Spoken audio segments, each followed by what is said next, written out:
Hi, I'm Stacy Bell and I work for Arkansas Support Network. The Family Support Program of Arkansas Support Network is dedicated to getting information and resources to families who have children with disabilities. We're going to talk for a few minutes in this presentation about bullying, how it impacts children, and what families can do to help prevent or stop bullying. So here are the facts. 1 in 5 children and teens report being bullied or cyberbullied.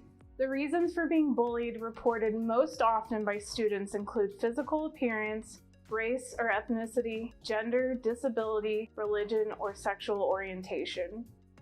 Children with disabilities are 2 to 3 times more likely to be bullied in school. Students who report frequently bullying others and students who report being frequently bullied are at increased risk for suicide-related behavior. So what's bullying? Bullying is an intentional behavior that hurts, harms, or humiliates a student either physically or emotionally and can happen while at school, in the community, or online. Those bullying often have more social or physical power, while those targeted have difficulty making it stop. Bullying typically happens more than once, though it can be a one-time incident. Students often describe bullying as when somebody makes you feel less about who you are as a person. It's against the law to bully someone in a way that focuses on a personal characteristic of a person who is a member of a specific group.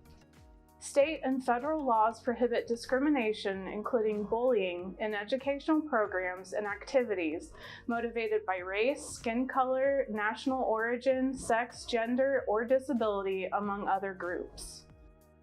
Here's some common views and myths about bullying from the National Bullying Prevention Center. The Minnesota Parent Training and Information Center, or PACER Center, formed a National Bullying Prevention Center which focuses on providing education and awareness with the goal of preventing bullying in schools, in communities, and on the internet.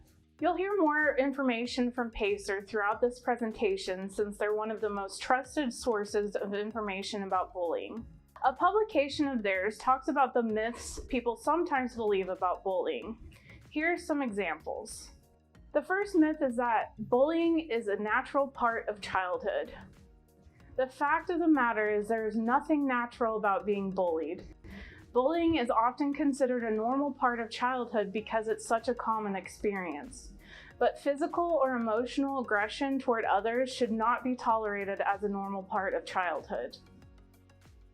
Another myth is, if my child is being bullied, it's okay to fight back.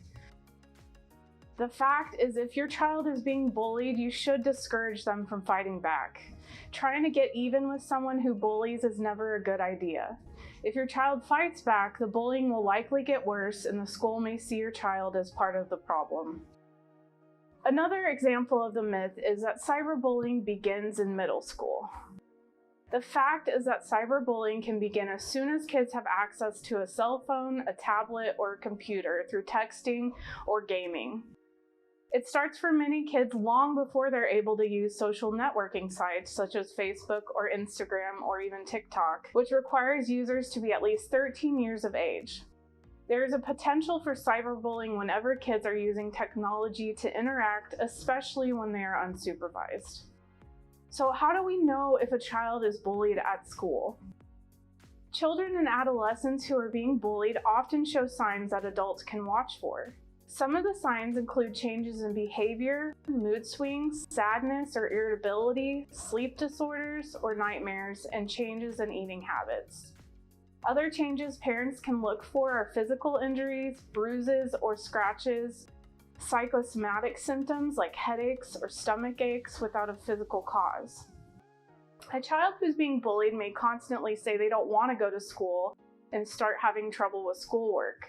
They may begin to have problems socializing and isolate from family and friends. Cyberbullying is something that is super important to consider when you're talking about bullying. According to the website stopbullying.gov, cyberbullying can happen through the phone, computer, and other mobile devices. This can be done by using text messages, social media, forums, games, or apps. A person is cyberbullying when they send or publish or share content that is negative, harmful, false, or cruel about another person, causing shame or humiliation. We have some advice for parents and guardians. So the Morgan Nick Foundation is a nonprofit organization based in Alma, Arkansas, and the foundation information on their website is about protecting children, improving internet safety, and preventing human trafficking. We want to share a few tips here for parents that can help to protect children from cyberbullying and viewing inappropriate content online. The best way to help your children is to keep yourself informed and educated about how best to responsibly use the internet and how to stay safe on websites, apps, and social media. Talk with your children. Make sure they know that you will support them if they encounter something or someone that makes them feel unsafe or uncomfortable. Know that you have the right to check your child's phone, even if you feel like you don't. Do not let your children go to bed with a phone, computer, or tablet, even when it feels like the easiest thing to do. Frequently check your child's emails, accounts, and messages that they send and receive through social networks like Twitter, Instagram, TikTok, and countless others. Let them know which apps and websites you're comfortable with them using. Be open about letting them know that as a parent, it's a possibility you can and will check their usage at any time. Maintain open and constant communication with your children always, including on internet safety and usage. Create and maintain basic technology rules for your household.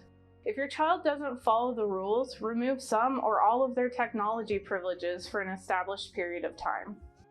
To avoid constantly asking your child for their phone, educate yourself on tools and apps for parents or guardians that can remotely help monitor the child's internet and phone usage, as well as the amount of time they're allowed on their devices.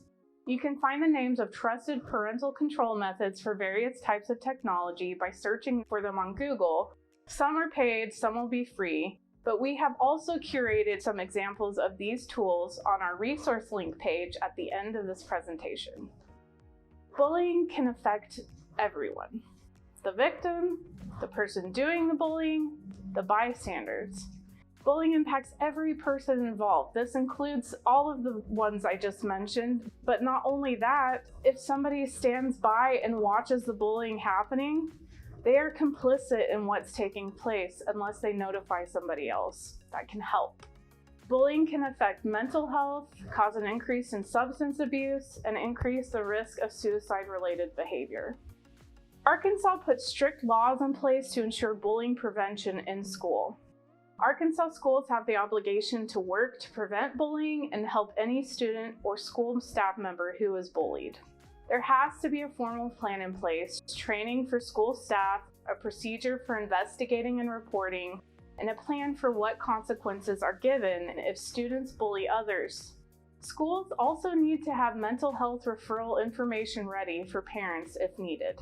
Parents, guardians, or other adults must take responsibility to help. Now that we understand more clearly what bullying is and how it affects everyone involved, let's talk about how parents can help. Parents should report any incident of bullying to the school as soon as possible so that school personnel can start investigating what happened.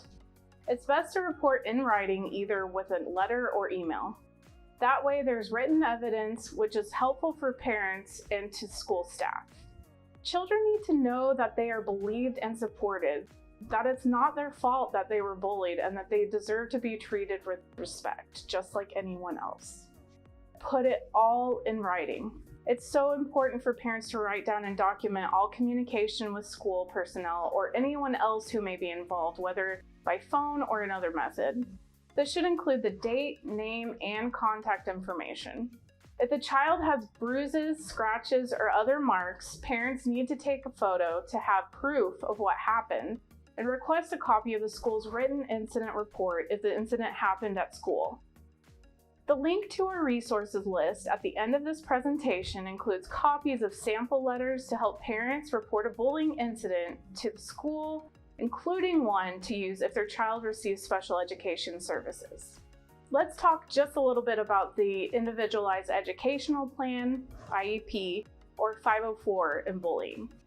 For children who receive special education services or have a 504 plan, There are additional measures that may be taken to make sure that they're safe.